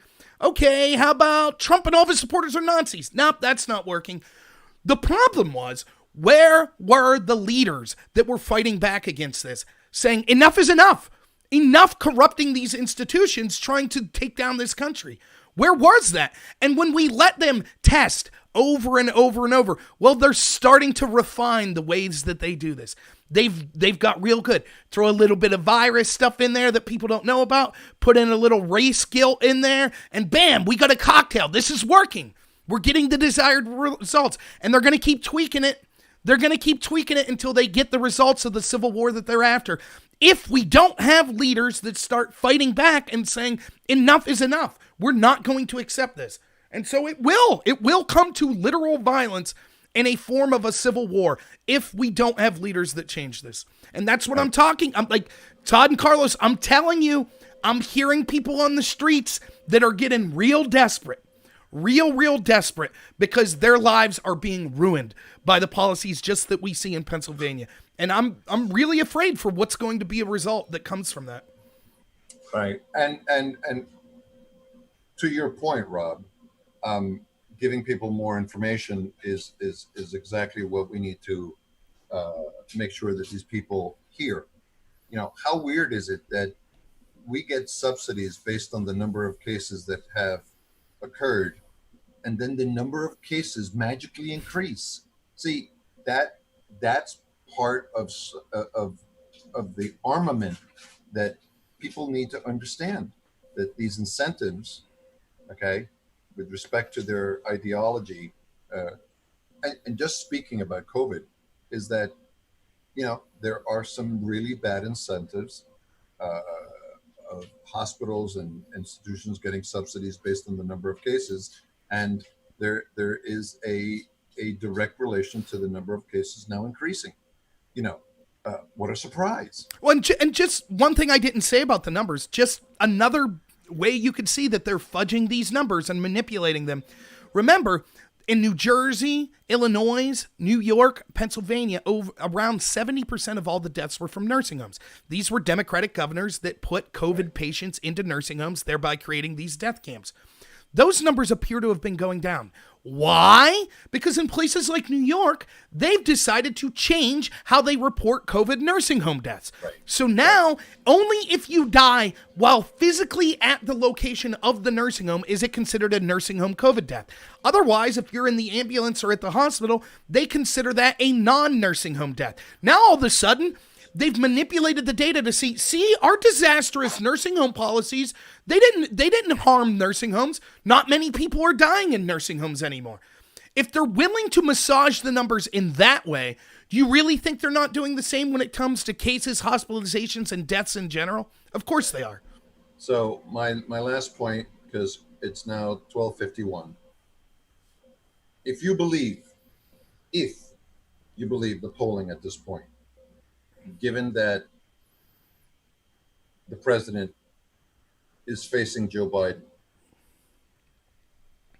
is it Trump or is it his campaign manager that has to change? Todd? So the campaign manager in the Trump era has changed multiple times. I think it's 3 or 4 times now. I think they had 3 in the original campaign when he ran for president, and there's been at least 3, if I'm not mistaken, Right. since he's been elected. So that's been a moving situation from the beginning. Here's where I see, and the polling is the same with Biden as it was with Hillary, right? oh, without question, yeah, and Right. and just because of the demographic nature of the country right now, let's just call it 46-46, shall we? You mean lying or actual numbers on the battlefield? No, what I'm saying is I would exactly. I would argue that the race right now is 46-46. Give each of them 46%, right? Mm-hmm. That takes us to 92. There is an 8% swing either way in the data. That's right outside the margin of error, because as they do these polls, it's either +6, +10, +12 to either party. Right. So let's just call it a draw right now at 46-46. Right. And that 8% of the country is going to swing the vote. So does the campaigner, so changing the campaign manager is going to change something, or does it have, No. or is that change going to have to come from No. Trump? I think the messaging needs to drill down over the next 100 days, and the delineation that he needs to make between himself and the 8 years before he took office, I think needs to be the messaging. I think if he starts playing the victim card about they did all this to me over the first 3 years, everything else, that's not going to resonate. He's got to put a plan forward post-COVID of what America's going to look like going forward. Right. Because and he started that Biden's with the message- Mount Rushmore speech. Yeah, I mean, Biden's message has been, well, we did this for 8 years. We'll do it again for the next 8 Right. after Trump, and Trump's got to go. That's going to be his message. Quickly to you, Rob, and then I have one more question. Yeah, so I agree with everything Todd said. Here's what I would do. Trump, if you're listening, hire me to do an 18-hour press conference, and it will literally just be 18 hours of Black Lives Matter rioting. And we'll sit there in front of the press and we'll show over and over and over. And after each incident, we'll say, this is what Joe Biden wants to be the new norm. He doesn't want you to defend yourself. He doesn't want police. Next. That would be a start. But we do need, so we need to illustrate that. We need to show what the Democrats' message for this country is. Over and over and over. Trump needs to be showing that. Over and over. Of how disastrous they are. In addition, he needs to be talking about what his vision moving forward is and how he'll make that better. And if he wants to talk about the corruption that was used by all these institutions to take him down, that time is over. It's now time to start arresting people. That simple. If he does not fight back, the corruption will continue. The time for just pointing out, it is clear, the corruption's evident. Anyone can see it. It's out there. You can find it with just Google. I prefer DuckDuckGo, but you get my point. You can find the evidence of the corruption. It's out there. The time for highlighting the corruption is over. Start using your platform as president of this United States to go after the corrupt. Start using it to punish the people that are out there rioting. Start using it to make sure that these mayors and these Democrats that are, intentionally facilitating these riots or deflecting for them or, being arbitrary with shutting down places for COVID, come out and forcibly fight against that. Stop endorsing lockdowns. Stop endorsing these stupid policies that are destroying this country economically and culturally, and come out forcefully and clearly. And you could do that in a way that is better than just, tweeting Law and Order every once in a while. There's way better ways to do it. Last question, minute and a half each. I will ask you the question and then roll into your final statements. Todd, would you trade the presidency to control the House and the Senate for the next 2 years? No. Why? Having seen what's gone on at the state level and executive orders and the inability for a deliberative body to come to consensus to override executive orders, I think the power of the pen, and which the speed that the power of the pen can move for the president or a governor, is quite something. Final comment, Todd? So, and just let me read for just a moment. And I know it's from a CNN article, so take that for what it's worth, but I think they're spot on. This week and in the early hours of this morning, it was announced that John Lewis had passed at 80 after battling cancer, and Reverend Cordy Tyndall, C.T. Vivian, passed away at 85 of natural causes, and they died a day before the birthday of the late Nelson Mandela. All of these men were, all these folks were renowned champions of racial equality. And, Lewis's favorite saying and approach to confronting injustices without violence was the quote of good trouble. And they worked right alongside Dr. King in the forefront of the civil rights movement against racial injustice during the 1960s with the nonviolent protests. And I just think they are a testament to what the civil rights movement means to this nation and should not be lost in what's going on right now with people burning things to the ground just for the sake of burning things to the ground. I just think it's horrendous what those folks' legacy to the civil rights movement and in fact racial injustice has meant to our nation. Don't let that their voices that are now no longer with us, don't let their legacies go to waste. And what the work that they put in, with Dr. King's work put in, and Nelson Mandela for racial injustice, don't let that go to waste.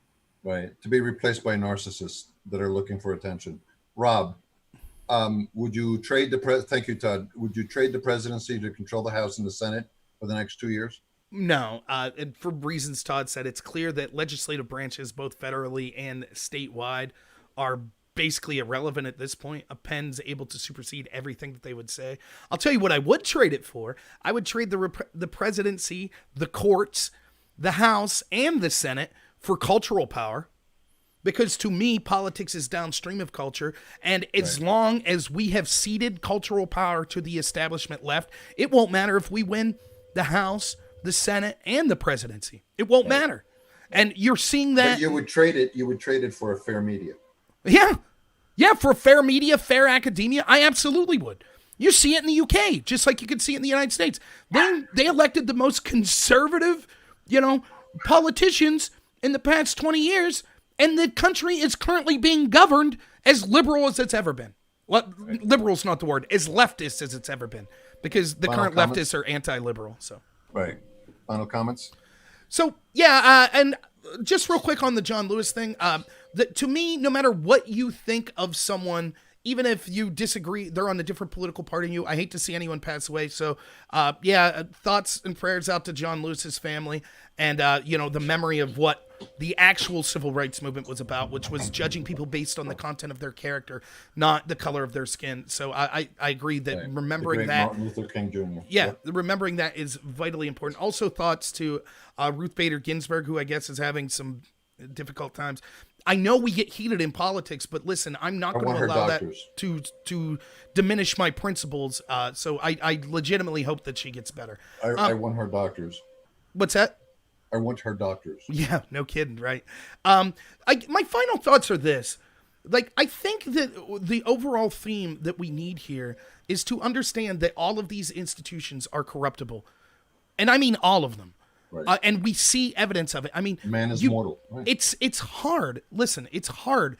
If you're out there, if you're listening to us, you're probably not putting as much time into looking into this stuff as us three are. Maybe you are, but probably not. Most of you are probably just working people that are kind of tuning in to kind of get a snippet of what's happened this week. And if you're not really, really looking really hard, it's hard to understand all this stuff that's going on with COVID or with the Black Lives Matter and things like that. So just simplify it. Do you really think that this is a virus that is so smart that it knows to infect a guy who's drinking a beer but won't infect him if he's eating a cheeseburger with that beer? Do you really think this virus is so smart that it knows to infect someone if they're a Trump supporter but not to infect someone if they're a Black Lives Matter supporter? Do you think that it was wise for the CDC and all of these health experts, thousands of them, to say, oh, this virus, if we don't socially distance, even if it means you losing your livelihood, we have to do it because thousands upon hundreds of thousands to potentially millions of people will die if we don't. But protesting for George Floyd's death's more important than that. Do you think that those are people that we should be able to trust? And once you start to realize, it's a tough pill to swallow. Once you realize the very people you've been taught your whole life to trust implicitly are corrupt, it's tough to then get a bearings on, well, what should I believe? So do your own research, listen to people like us, listen to people on the other side as well. But just understand those facts. They've admitted to lying to you. They've admitted that they were wrong. They've admitted that the virus will kill you, but if you go to your job, so therefore you're selfish if you want to go to your job, but it's okay to go out and riot for Black Lives Matter. They admitted all of that. So understand that when these people and the people that listen to those people are telling you that you're immoral or that you're selfish for not listening to you, understand why that's not the case. Right. Thank you very much. That's Rob Noor. In closing, we're trained Marxists. The Marxist group co-founder Patrice Cullors has proudly admitted on CNN just the other day. Cullors said emphatically that our goal is to get Trump out, not in November, but immediately. They are on record in 2016 marching to the tune of pigs in blanket, fry 'em like bacon, kill the cops. Today, this organization, with the pithy slogan of an aim, is the drum major for the Democrats band. They call for the destruction of our history and the traditional family and the dismantling of heterosexual privilege, open borders, reparations, socialism, unfettered abortion, and of course, abolishing the police. When Biden and mainstream Democrats get off their knees, they will not be able to resist falling into step with these people. Why do you think our leaders are frozen? This inaction will destroy America. If the racism is so widespread and systemic, where's the voluminous evidence of it? Shouldn't there be tons and tons of evidence spilling out of their mouths? America has made a Herculean effort over the span of my lifetime to exterminate all manifestations of racism. 60 years. And yet, each new generation of black youth still loves to loot shoe stores, large screen TVs, and set the prairie on fire.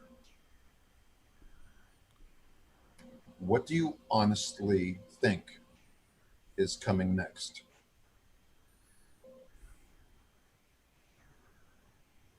What are you prepared to do? We are going to protect ourselves at all times. Rob and Todd and I are going to prepare and protect ourselves at all times, especially after the bell. I hope that you consider doing the same thing. We'll see you next week.